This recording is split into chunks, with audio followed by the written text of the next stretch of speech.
Ito po ang ating napakagandang Nuna Traveler Compact Stroller. So this is good for newborn. Fully reclined po siya. Yan, up to toddler na po. So yung baby namin, 4 years old, 15 kg. As you can see, maluwag pa sa kanya. Okay? So wala po itong faded, wala siyang discoloration. Black na black po yung color niya. Already washed and ready to use na po. Ayan, gagamitin nyo lang po siya. Okay? So ito po yung details po niya one by one. So unahin natin sa kanyang canopy. Excuse me lang. Ayan. So yan. So ito yung kanyang peekaboo. Peekaboo! Magnetic na po yan dito. Ayan. Okay, walang problem sa leather niya. Black. And then next natin is yung kanyang pagkakahiga. So higa muna natin siya.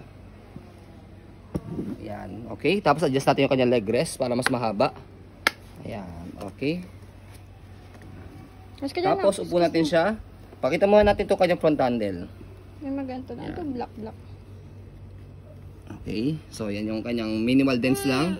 Okay, leather na rin po siya. So pe-press nyo lang po dito sa dalawang side. And then slide pataas. Pag lalagay, tatanggalin nyo po si baby. Okay. Kapag iupo siya, leg rest, baba muna natin siya. Okay na baby, thank you. Tapos upo natin siya. Nasa loob na. Yan. Okay. So yan kanyang pagkakaupo. And then kompleto po siya sa harness pad. And then, belt lock magnetic na po. Press nyo lang po ito. Ayan. So, sampak nyo lang siyang ganyan. Automatic, maglalak na yan. Ayan. Okay? So, next natin yung kanyang footrest na paka ng paa. Okay? Normal usage dito kasi pina-fold yan. Yes. Okay? So, next natin yung kanyang front wheels. Ayan. So, easy to maneuver. Nag-swivel na maayos. So, nalinis na rin po namin yung wheels. Ayan. Wala na rin po mga buhok yan. Natanggal na po namin yan. Okay, and then body frame niya, ayan. Okay. So ito lang sa part na to, pero the rest ito makinis pa siya. Ayan, okay na. Next natin yung kanyang gulong sa likod, ayan. Tapos sa likod, wait lang baby, papakita natin sa likod. Ayan. So stopper, naka-cable na po siya para sa tapak lang dito. Ayan. Siya angat lang po para mag-go. Ayan, okay. So next natin, ayan yung basket niya malaki, marami rin kayo pwede mailagay. Okay, and then yung kanyang shoulder strap, leather na rin po siya, wala siyang issue. And then dito siya na-adjust kapag gusto niyo po siyang ihiga, press niyo po ito and then pull down. Kapag gusto niyo po siyang iupo, hatakin niyo lang po siya pataas. Ayan, okay. Arikas mo. So ito yung kanyang likuran. So meron siya rito ano rin, airways din. O para siyang peekaboo. Ayan. Okay, next natin sa kabilang side ng body frame. So meron lang siya rito, napakalit lang. Kaya hindi na namin siya tinahim. Napakalit lang, halos tuldok lang. Yan, not here. Malit lang talaga siya. Yan, not big deal naman. Okay. Next natin sa kabilang side. Yan. Ng body frame.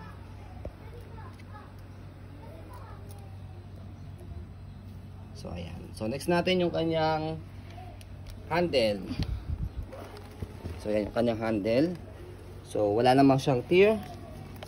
So, meron isang 1 pieces bag hook. Ayan. So, tatanggalin namin ito. Bigyan na lang namin kayo ng isa.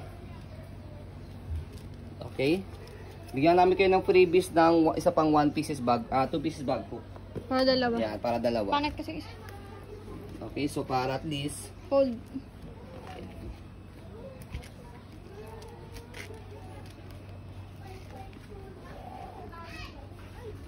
Bakbak ba to? May ganyan na may dents lang. Pero hindi siya yung kagaya ng ibang letter na nagbabakbak talaga. Yung nagraran, hindi naman. Go. Okay, so stroll natin to make sure na wala siyang problem regarding sa kanyang mechanism.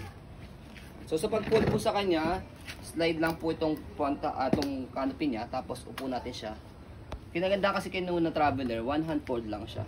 So sa slide and press, tapos ayan. Pwede nga siya automatic eh, oh. Auto fold. Auto fold nga siya. Yun yung kinaganda kay Nuna. Tapos pag inopen, yan, bubukan nyo lang siya. Saan pa yan naka-fold? So yun lang, di ba? Wala siyang kahirap-hirap i-open saka i-fold. So yan po ang ating napaganda Nuna Traveler Compact Stroller. As you can see, very details po kami sa pong pag-video kasi kami shop policy. No refund, no exchange. What you see is what you get. So yan po, maraming salamat. Have a nice day and God bless po.